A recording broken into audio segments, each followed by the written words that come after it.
Elle se présente comme candidate indépendante aux prochaines élections municipales à Mont-Saint-Hilaire. Madame Denise Loisel est avec nous. Madame Loisel, bonjour. Bonjour, M. Daigle. Bienvenue à Point de vue. Ça me fait plaisir. Pourquoi avez-vous eu l'idée de vous relancer en politique? Bien, je pense que j'ai encore ma place pour un poste de maire. Vous avez été conseillère municipale entre 2005 et 2009. Oui.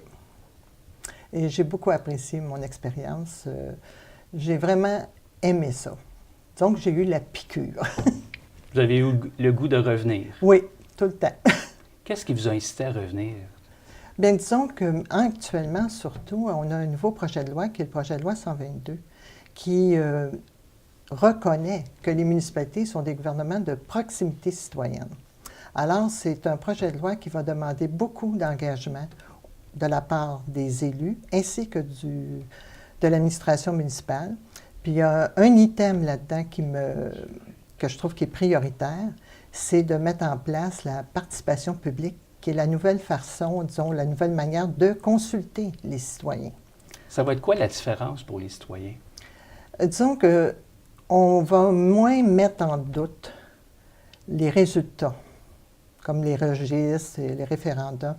La participation va être beaucoup plus importante parce qu'elle va être de proximité citoyenne.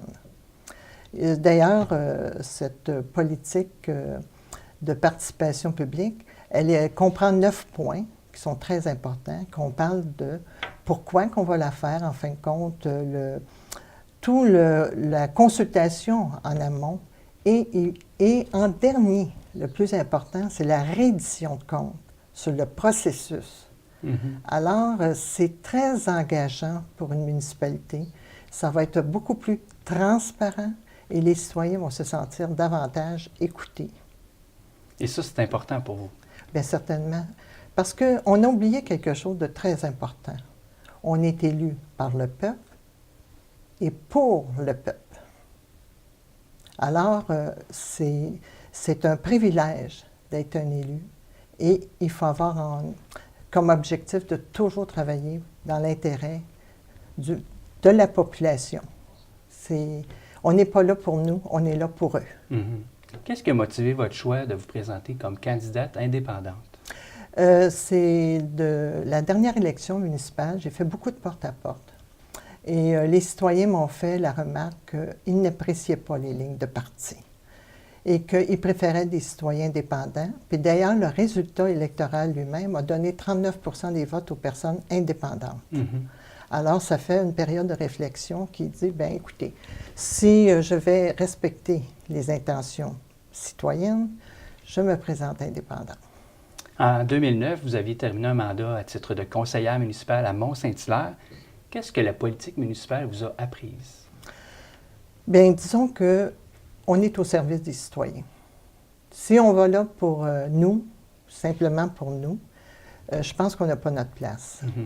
Il faut vraiment aller pour servir la population. Puis c'est très gratifiant. Si on le fait dans le vrai sens de ce que c'est la politique, c'est être au service des citoyens. Alors, quand on réussit, c'est très gratifiant. Quels seront les enjeux à surveiller durant la campagne électorale? Bien, moi, je vais vous le dire, c'est très simple. C'est que avec le nouveau projet de loi 122, qui reconnaît, disons, que la municipalité, c'est un gouvernement de proximité citoyenne, je pense que la représentation à la mairie devra comprendre non seulement, disons, l'expérience, mais aussi les compétences sur la gouvernance municipale pour mettre tout le projet de loi en place, avec, bien entendu, en collaboration avec les élus qui vont être en place, mais aussi avec l'administration municipale. Il ne faut pas oublier que l'administration municipale est très importante, elle est toujours en soutien aux élus. On dit les élus, c'est décisionnel, mais ceux qui l'appliquent, ce sont quand même les fonctionnaires. Qui restent en place, peu importe le changement de maire ou de mairesse. Exactement. Puis c'est pour ça qu'il y a un directeur général aussi, qui a été imposé par le gouvernement provincial. C'est justement pour faire cette transition-là entre l'exécutif et l'administratif. Pour vous, bon, vous avez nommé certains enjeux. Parlez-nous davantage de votre programme électoral. Ça va être quoi les lignes directrices? Bien, disons que, premièrement, on est une ville de nature, d'art et de patrimoine. Et je pense que c'est important que le programme reflète aussi les attentes citoyennes au niveau de ces trois critères qui font partie de nos valeurs citoyennes. On a choisi Mont-Saint-Hilaire, c'est pour sa qualité de vie, son côté champêtre. Enfin, on veut une ville qui représente ce que nous sommes. Mais il y a aussi que, plus loin, que je parle de la gouvernance municipale, qui va comprendre une politique de participation publique, qui va comprendre aussi une politique anticorruption et aussi une politique ISO. Ça, c'est ce que j'appelle le côté gouvernance municipale. C'est quoi la politique ISO? C'est donner une meilleure gestion de notre municipalité. Une image plus positive, des normes qui sont, disons, qu'on va mettre mieux. Vous savez, on va faire de l'administration, mais au meilleur. Et non pas... Dans les meilleures pratiques qui se font dans l'organisation municipale. Exactement. Et vous avez aussi ce que j'appelle l'autre dernière phase, c'est la gouvernance citoyenne. Il faut avoir aussi un portrait de l'ensemble de nos citoyens, parce que nos citoyens sont composés de tout.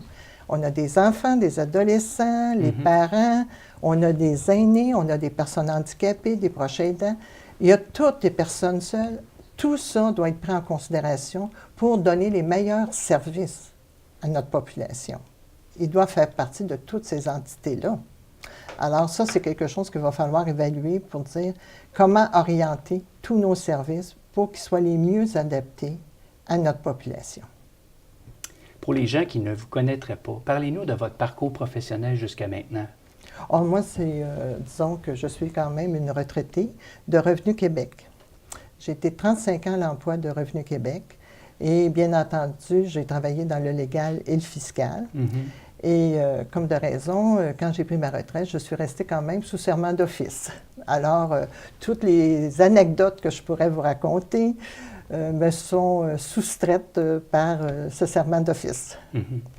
Que doivent savoir les citoyens de Denise Loisel avant d'aller voter le 5 novembre prochain? Bon, disons que je suis une résidente de Mont-Saint-Hilaire depuis presque 20 ans. Ensuite de ça, comment je vous dirais ça, j'ai été conseillère municipale. Ça, vous l'avez mentionné, de 2005 à 2009, mais j'ai quand même fait plusieurs réalisations pour mon district, soit la réfection de la rue Jeannotte, le réasphaltage du chemin des Patriotes Nord. J'ai fait l'implantation aussi, disons, j'ai soutenu l'implantation d'une garderie dans le village Lagare. J'ai fait la plantation d'arbres avec la participation citoyenne sur les rues des Cheminots et Georges Westignas. Ensuite, je me suis impliquée auprès de nombreux organismes sociaux, politiques et communautaires. Et enfin, en 2011, j'ai été chercher ma maîtrise en administration publique, en management municipal. Et en 2012, j'ai fait une formation à la direction générale d'une ville. Fait que, disons que c'est un grand avantage. Vous avez continué votre formation? Tout le temps. Le perfectionnement en vue de l'administration publique. Oui, puis c'est justement ce fait que c'est un grand avantage pour soutenir les dossiers municipaux et puis comprendre aussi les attentes citoyennes et comment y répondre aussi à ces attentes. Alors, c'est des éléments facilitateurs que je pense que je suis une des rares candidates qui possède tous ces atouts. Parmi toutes les réalisations que vous nous avez nommées, laquelle est pour vous la plus importante ou celle dont vous êtes la plus fière? Je dirais la réfection de la rue Jeannotte. Parce qu'aujourd'hui, je vois, après 10 ans, comment la rue est belle. Les arbres ont poussé. On voit que les gens aussi l'utilisent de toutes les manières possibles. Disons, la piste cyclable sert pour autant les gens qui courent, qui font de la course. Ça sert aussi pour les parents qui promènent leurs enfants puis qui font, comment on appelle ça, du patin à roues alignées. Oui. Alors, avec la pousse-pousse et puis le trottoir, les gens utilisent avec les chiens, etc. Fait que c'est très, très, très utilisé et apprécié. Effectivement. Parmi tous les besoins actuellement que vous connaissez par rapport à la population de Mont-Saint-Hilaire, selon vous, ça serait quoi les besoins les plus urgents? Le besoin le plus urgent, c'est l'école. Ça, l'école, là, les gens... les parents l'attendent depuis longtemps. Et là, ils attendent ça pour 2019. Déjà, c'est un délai qu'ils trouvent un peu long. Puis, ils doivent être consultés aussi pour savoir quelles sont vraiment leurs attentes pour cette école. Fait que ça va être une consultation citoyenne pour la transmettre, bien entendu, à la commission scolaire pour qu'elle en tienne compte. Parce que la municipalité peut acquérir un terrain, mais elle n'a pas le pouvoir pour l'implantation de l'école. Ça relève du provincial. Mais on peut quand même leur faire des suggestions. Donc, ça, c'est une réalisation que vous souhaiteriez réaliser dans votre mandat à titre de mairesse. Ah oui, puis rapidement. Est-ce qu'il y a d'autres réalisations que vous souhaiteriez voir? Bien, disons que il y a une réalisation que j'aimerais qu'on règle une fois pour toutes, là, c'est ce qui se passe avec le périmètre de la montagne, incluant la zone A16. Sur mon site web, j'ai bien mentionné ce que je propose pour ce dossier qui perdure depuis de nombreuses années et qui, je pense qu'il faut à un moment donné le finaliser. Alors, je propose qu'en fin de compte, on travaille en collaboration avec le comité CASA, CASA 16. Qui est déjà implanté depuis la dernière année. C'est ça. Et là, on va accélérer quand même le processus parce que là, avec la participation publique, on va pouvoir consulter toute la population de notre municipalité de telle sorte qu'on sache qu'il y a vraiment un consensus de non-développement de cette zone, qu'on veut la garder verte à tout prix. Et il y a aussi tous les autres ajouts que je vais faire pour appuyer ce processus. Et pour ajouter, en fin de compte, en dernier, dans la finalité de ce processus, moi, je voudrais déposer un mémoire à l'Assemblée nationale du Québec pour que cette zone, le périmètre de la montagne, incluant la zone A16, soit exclu complètement de la densification et que cette densification-là ne soit pas non plus reportée dans un autre secteur de notre municipalité. Il nous reste quelques secondes. La parole est à vous. Vous pouvez vous adresser directement aux citoyens. Alors, chers citoyens, chères citoyennes, le poste de mairesse est pour moi une opportunité pour mettre toute mon expérience et mes compétences à votre service, et ce, pour l'ensemble de la population. Dans l'attente de vous servir avec mon programme électoral, profitez pour consulter mon site web au www.deniseloisel.com pour qu'on puisse en discuter tous ensemble. Je vous remercie pour votre écoute. Merci beaucoup, Mme Loisel. Ça m'a fait plaisir. Merci.